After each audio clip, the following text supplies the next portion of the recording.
السلام عليكم ورحمة الله وبركاته أصحاب تقاليق ميل كستا جوجتين kusoo dhawaada channelkeeni xarunta cuntada caafimaadka walaashin shukri aadan bule asxaabta qiimaha badan ee nagala socda dhinaca hawada soo dhawaada indhahaya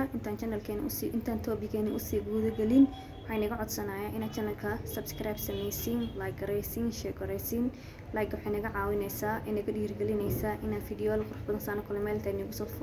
inagu soo fadhiisto inii soo daayo wax fudud ma asxaabta qaaliga ah channelka noo koro inaga iska leh inaga inagu soo daaya wax kastoo faa'iido leh maanta inta u mahadsantihiin oo inaga mahad celinaya intaas topigeena maanta waxa waaye ayaan usii guud galayaa waan wada kasaynaa aan Soomaalidana ma sha Allah tabarakallah waxaan ku arkay way isticmaalaan run ahaantii maxaa waay marka topigeena waxa asxaabta qaaliga ah liin dhanaanta faa'iidooyinka leedahay ee dhinaca bini'aadanka jirkiisa ku leedahay ayaan rabaa inta kusoo daayo horta liin dhanaanta aad ayay u fiican tahay waa bacteriyada ay la dagaalantaa waxa kale samaysaa even wajiga ahaanta way u fiican tahay dadku isku qurxiyaan waxay u fiican tahay qofka shubmaayo caloosha socoto iyo qofka ma tagaayo waxyaalo badan ay u fiican tahay halka lagu soo koobi karin hargabka u fiican tahay siyaamo kale oo loo sameeysta ayaa jira marka ugu horeysa waxa la dhahay waxa waaye waa vitamin C waa source of vitamin C gana aad ayaa u kasaysiin difaaca jirka bini'aadanka iyo kor u qaadaa haddii qofka vitamin C la'aan ku dhacdo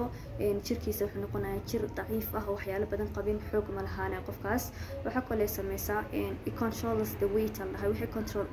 waxay controlshaa qofka bini'aadanka ah hilibkiisa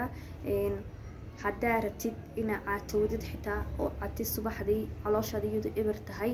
liin dhanaanta biyo qandaci liin dhanaan iyo qaado malab ah hilib iyo calool weligaa ma isku lahaanaysid waxaa lagu dhahay marka daadsa lagu dhahay controls waxay controlshaa qofka bini'aadanka jirkiisa hilibkiisa la dhahay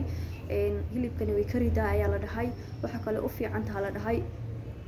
kilida dhagaxyaasha fadhiista way safeysaa waxay kale u fiican tahay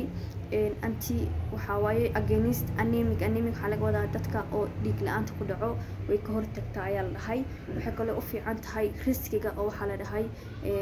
oo qofka markuu ku dhaco cancer ilaahay ka magan galnay cancerka hoos ayay u dejisaa wayna ka hortagtaa ayaa la dhahay waxay kale improve gareysaa ama kor u qaadaa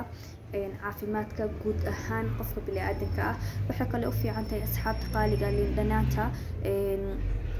caloosha taagan qofka hadduu cabo ama uu biyo qandac ku darsado calooshaada waxay noqonaysaa calool taagneen saxarada ayay ku fududeynaysaa sida hore uga soo hadlay waa la isku qurxiyaa wajiga markaa marsanaysid maxaa la dhahaa huruudda waa lagu darsadaa waxa kale u fiican tahay qofka markuu matagaayo u shubmaayo biyo qandacyada malab hadduu isku koobka cabo markaas istaajinaysaa gaarintii anaa og waxa kale u fiican tahay maxaa la dhahaa dadka oo hargabka ama shafka laga haayo hadduu qofkaas intuu soo qaato malab iyo toon isku waxeeyo iyadana uu ku darsado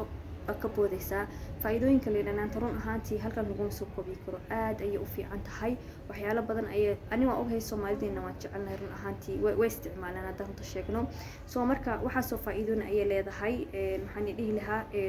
waxa kale u fiican tahay inta ayaa la dhahay maxaa la dhahaa agingka ama collagenka dhinaca marka cabtid oo biyo qandaca ku shubatid wajigaaga haddaa leedahay furuuro haddaa wajigaaga uu yaani waji uu adoo age-kaaga weli gaarin aan dhaqso aad iska aragtay haddaa biyo qandac ku cabtid wajigaaga nadiif ayuu noqonayaa it clears the face wajiga ayay dhaqadaa in qurux ka dhigtaa agingkana maxaa la dhahaa da'dana waxyaalo badan ayay dib u celisaa soo halkan laguma soo koobi karo faa'iidooyinka ay liin dhanaanta leedahay wax badan ayaa laga hadli karaa ilaa 50 daqiiqo mise 40 daqiiqo aan dhawaan si fiican u sii dhaxgalaya ayaan ka hadli karaa dad ma rabo inaan igu sii dheereeyo maxaa la dhahaa videoga halkaas ayaan usii guudo baxaya haddaa wax ka faa'iideen asxaabta qaaliga ah ee channelkeena ku xiran iyo kuwa kale ku cusub ah like gareeya share gareeya soo channelka nagu koro channelka inaga leh halkaas ayaan usii guudo baxaya meesha nagala socoteen waa xarunta cuntada caafimaadka waana walaashin shukri aadan bule wassalaamu calaykum waraxmatullaahi wabarakaatuh